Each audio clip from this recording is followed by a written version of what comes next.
news, everyone! Russia has withdrawn its participation in the last remaining nuclear treaty. The US supports Ukraine attacking Crimea. And of course, Putin says that if anyone invades Crimea, he will launch a nuclear war. Bye then! Hello there, you 6 million awakening wonders. Thanks for joining me on this voyage to truth and freedom, inner awakening, collective democracy, decentralization, new principles emerging. Are we going to get the chance to experience them? If you haven't turned on the notification bell yet, turn on the notification bell now and subscribe to our channel immediately. The algorithm will guide you towards the mainstream media and all of their nonsense and disabling untruths. Here today, we're going to be talking about Russia's withdrawal from the last remaining nuclear treaty while Biden visits Ukraine. The US have said that they back Ukraine's intention to retake or invade or attack Crimea, depending on how you regard it. And Putin has always made it clear that that is the red line for Russia, any crossing of which would mean full-scale warfare. We've been saying for a while now, and increasingly it seems clear that this is a proxy war, that the support offered to Ukraine has become, through military aid, ultimately a proxy war. Certainly it seems to me to suit that definition. Let me know in the chat in the comments if you agree. So let's have an honest, open look at this situation and how close we are now to the brink. As a person that grew up under the threat of nuclear war, at least the perceived threat, thankfully it didn't happen, which by the way seems to be the main argument for why it won't happen now. Russia will never use nuclear weapons. And why is that? They haven't used nuclear weapons yet? Yeah, but no one's done anything till they've done the thing. And in the instance of nuclear wars, once they've done it, we're all fucked. Well, we'll have to see. Follow science. We begin our report tonight in Poland, where 363 days after Russia invaded Ukraine, President Biden rallied NATO allies in person to reiterate that the alliance's support for Ukraine will not weaken. I don't think there should be rallies on the near anniversary of a war. I think this should be approached soberly, diplomatically, with the intention of peace throughout. Both Putin and Biden have done their version of preaching to an assembly. Biden's, I would have to say, was a more bombastic affair. And obviously, NATO's ongoing support for Ukraine, again, which I'm not geopolitically educated enough to say whether or not that's the right thing, does amount to a kind of alliance that Russia were always keen to prevent because of their own national security issues. This is a complicated situation, and it's a situation that has the potential to get a lot worse. And I feel like we're not hearing any rhetoric around peaceful resolution, potential solutions. And personally, I hope I'm not being dreadfully cynical here. I think that's in some part because the military-industrial complex benefits hugely from the ongoing conflict, like they did in Afghanistan. I mean, did you think that things are better now in Afghanistan? Who benefited from what went on in Afghanistan, for God's sake? Who benefited from what went on in Iraq?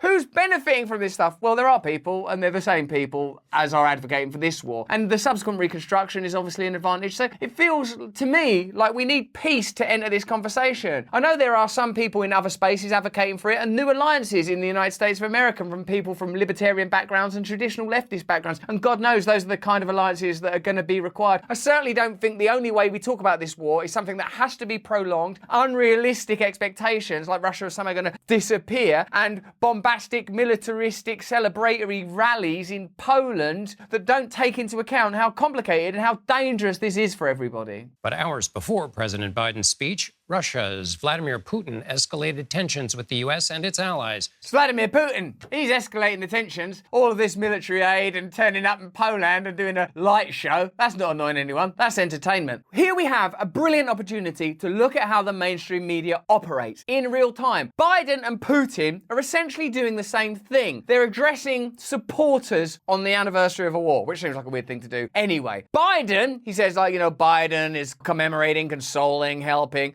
Putin escalated tensions. They're doing the same thing. You can literally see the bias unfold. Any media source that doesn't at least give you an alternative perspective, I'm willing to continually say, Putin, I don't think I'd like to live in Russia. But our role is to keep you informed and, more significantly, to present options, at least theoretically and philosophically, that don't lead to nuclear Armageddon. Why are the mainstream media supporting a dynamic that will at some point meaningfully impact your life? It does already, because it means you live in an environment where you don't have any access to truth, and the interests of the powerful are escalated so giddily that you can't do anything in your own life of any value or meaning. But when it comes to something like this, there are terminal consequences. President Biden in Warsaw, President Putin in Moscow, with dueling messages on the eve of the first year of war in Ukraine. 1 year ago, the world was bracing for the fall of Kyiv. Well, I just come from a visit to Kyiv, and I can report Kyiv stands strong. I'm happy that people in Kyiv are not suffering, but that kind of bombast is not helpful. It's reductive. Do you see how the media and prominent political figures talk to you kind of like you're a child, using very reductive metaphors, body language, simplistic ideas? Could you handle living in a world where the president goes, this is a really bloody complicated situation, actually, and we're backing Ukraine militarily, from which we are obviously benefiting financially, or at least some powerful lobbyist groups are benefiting and their interests are benefiting. But I am extremely concerned that Ukraine now wants to retake Crimea, or take Crimea, depending on how you regard it, and Putin has said that's a red line. And I should probably tell you that this last remaining nuclear treaty has just been torn up, so we're in a really difficult situation. That's the level of discourse that I need and that you deserve and that we should all have. Not people go, Kiev stands strong. Oh, you fucked your tankers, did you, buddy? I showed Corn Pop and now I'll show Putin. Did Corn Pop have a nuclear arsenal? No, but he had a bike chain. Yeah, that's not as bad. Kyiv stands proud.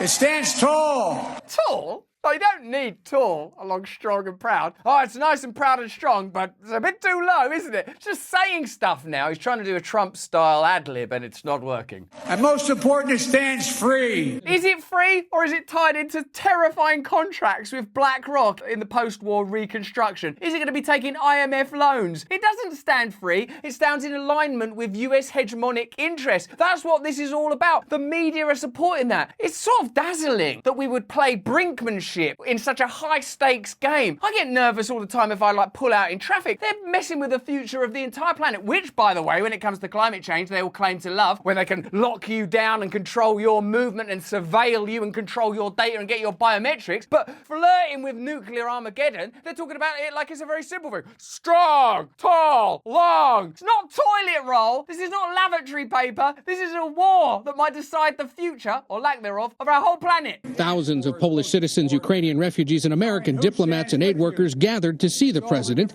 the centerpiece of a stage featuring smoke machines and resembling a rock concert. I don't think that's the right vibe to go for on the precipice of nuclear Armageddon, do you? What was it like the moments before the planet was destroyed? Reminded me a lot of you too. Yeah, me too. Hey, see these smoke machines? Yeah? You'll be thankful for the preparation when you're living in a radioactive fog. Hey, put a mask on. Do the masks work against radiation? Probably not, but they don't work against anything.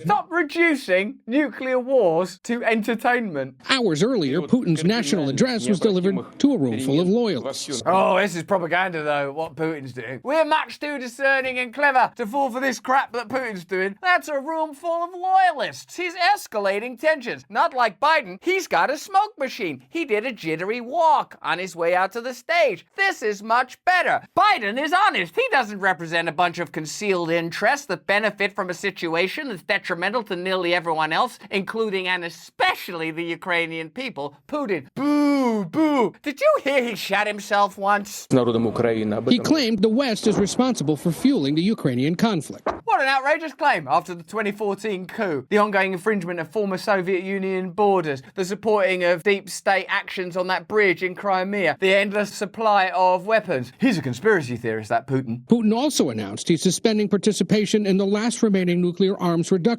treaty with the US. It's a bit weird, actually, though, that if there is going to be a nuclear war, like then there was one. Hey, I noticed there's a nuclear war going off. I'd like to draw your attention to the treaty. Huh? What about the... Oh, excuse me a second.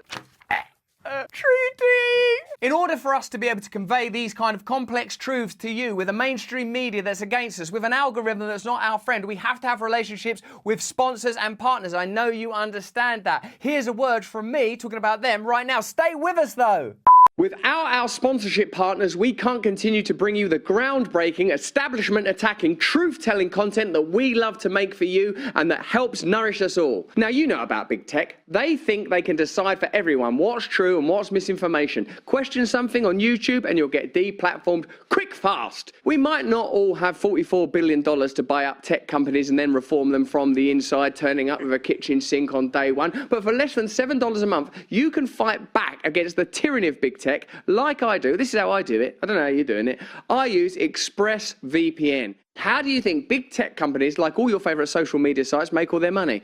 By tracking your searches, video history, and everything you click on, and then selling your personal data. ExpressVPN helps you anonymise much of your online presence by hiding your IP address, a unique identifier that every device has that allows big tech to match your activity back to you. All it takes is one easy tap of a button for ExpressVPN to secure all your devices. So, if you are against big tech censorship and the clamping down on the freedoms that make your country, whichever country you're in, great, then you can take a stand. Visit expressvpn.com/brand right now to get 3 extra months free. Now back to our establishment attacking truth-telling content. Let's see that other guy, see what he's got to say. Yeah, I know it's still me.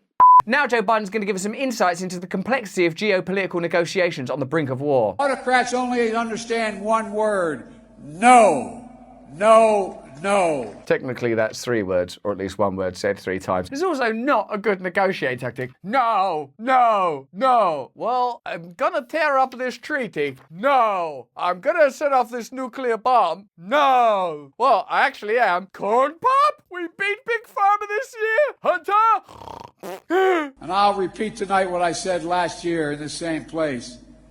A dictator bent on rebuilding an empire will never be able to ease the people's love of liberty. You know the old saying, a dictator bent on rebuilding an empire will be able to ease people's love of freedom. We're always saying that. That's my catchphrase. Hey, what's up? A dictator bent on rebuilding an empire. Ease your love of freedom, y'all. No one's ever said that before. Also, may I say that if anyone's interested in rebuilding an empire, it's the United States of America. Their national economy requires ongoing war. That's why they're agitating for a conflict with China in Taiwan. That's why they're involved in this thing. If any of you think this is about anything other than profit and dominion, I don't know what... Oh no, I do know what you do. You're watching mainstream media. When President Putin ordered his tanks to roll into Ukraine, he thought we would roll over. He was wrong. The Ukrainian people are too brave. Listen to the actual content of this rhetoric. When Putin ordered his tanks to roll into Ukraine, he thought that we would roll over. I don't think he did. I mean, okay, we'll put the tanks in, they will roll over. I think he thought, they're obviously backed by NATO, they've already done a coup, there's all sorts of economic advantages, but if we don't do something now, they're going to make Ukraine a member of NATO, they're probably going to put pressure on us. Clearly America have a plan to create a unipolar hegemony, so that's already more complicated. Then what do you say? Ukrainian people are too brave. Now one thing you can't query is the bravery of Ukrainian people, but that resource shouldn't be taxed to the point where they don't have power stations, where they're dying in considerable numbers, where they're offered a very reductive narrative in exchange ultimately for relationships with powerful global conglomerates that will rebuild their country, and I suspect not to their advantage, because I've heard 100% digital, surveillance, biometrics, tough anti-union laws. Tough anti-union laws? That's not for ordinary people everywhere. Another piece of great news, when you do get a job rebuilding your country that's been annihilated by war, you will get paid what we fucking say. That's not great news. America, Europe, a coalition of nations from the Atlantic to the Pacific, we were too unified.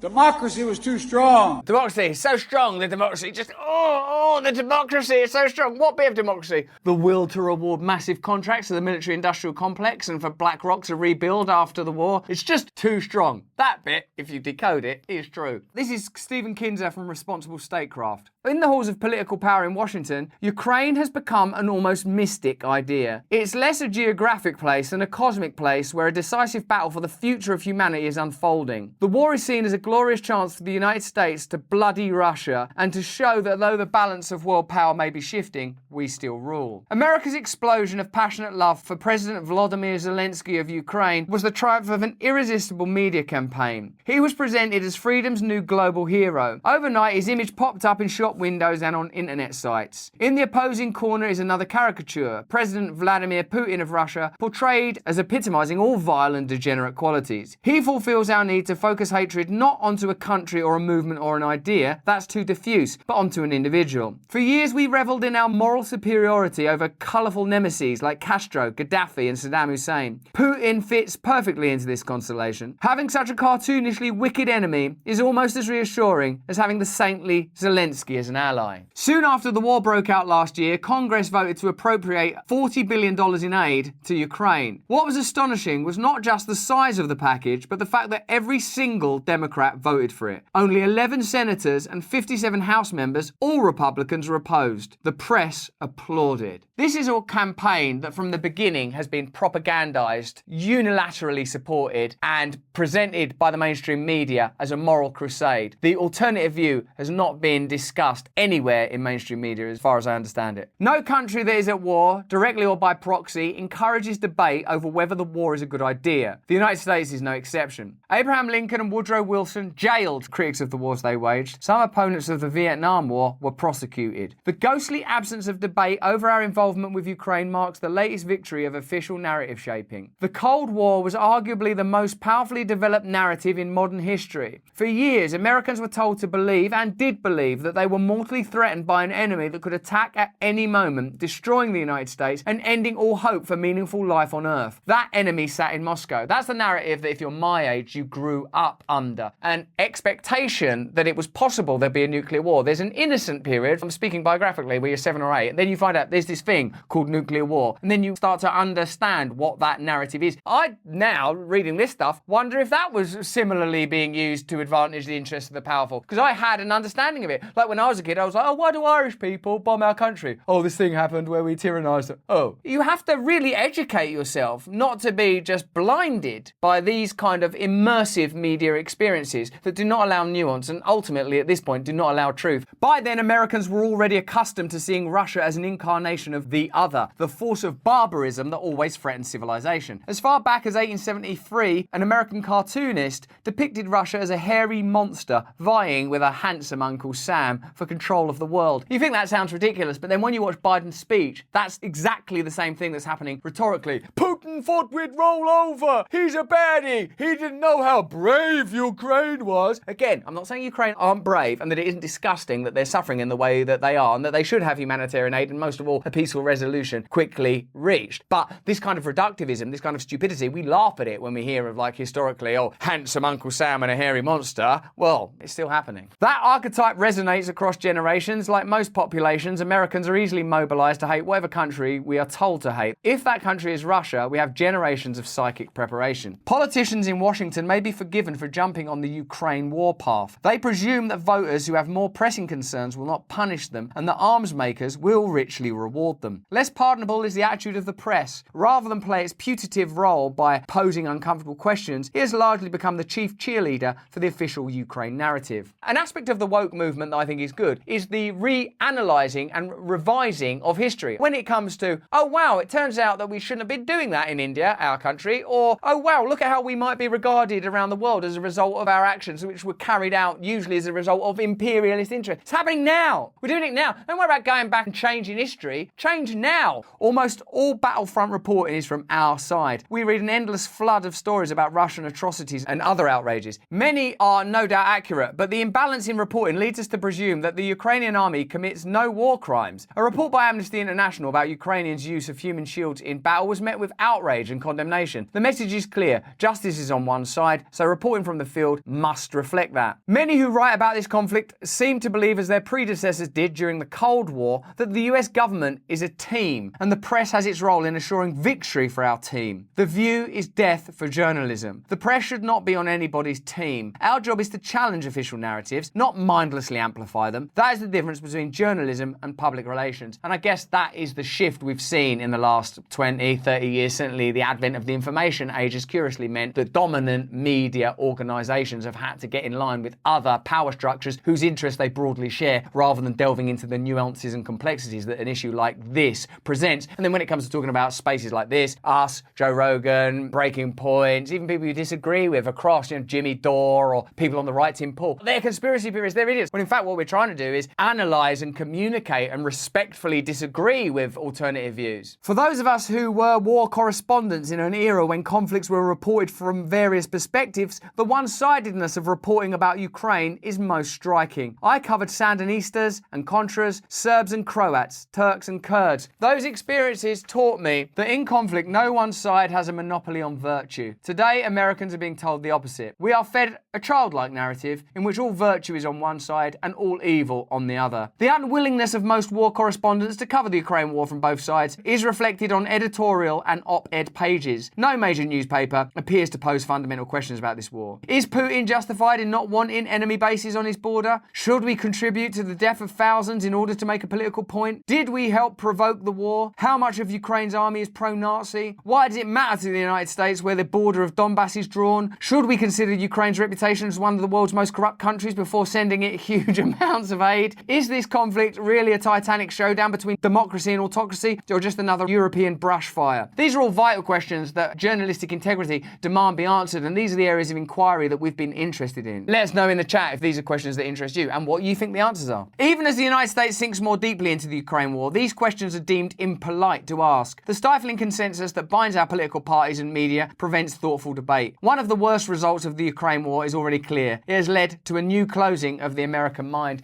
And in this respect, at least, we can really see a trend that's emerged over the last few years. More polarization, more polemicism, more reductivism, an inability to have conversation, debate, and nuance. Trump is bad. The pandemic is either this or it's that. This war is either this or it's that. Russia is either this or it's that. We must embrace necessary complexity and conversation, because what polemicism leads to ultimately is authoritarianism, an authoritatively led media, authoritarianism in government, an inability to communicate, medical policies that are tied to pharmaceutical profit, war policies that are led to military-industrial complex profit. You can see the way this is going. This is something that has to be addressed now. It's almost as if some ulterior psychic force is trying to inform us that the dear old jittery old Joe Biden, an old school tyrant Putin, are reaching a point of no return, of conflagration and conflict from which none of us will ultimately benefit. If you seriously think in your heart of hearts that you're any different from Ukrainian people or Russian people or Chinese people, I'm not talking about culture, I'm talking about spirit and deep archetypal psychic nature, then of course war is necessary and inevitable. But if you feel that ultimately we all have similar interests, we all live on the same planet Earth, we all ultimately want to be free, be around the people that we love and experience individual and community freedom, then we have to come together to demand an alternative and peaceful solution. And if we don't do it now, we may not get the opportunity. But that's just what I think. Let me know what you think in the chat and the comments. If you enjoyed this video, stay with us and watch another one. These are equally great videos. Turn on the notification bell and subscribe right now. The algorithm is not our friend, and you can see why. We are committed to you, not to them. More important than any of that is that you please stay free.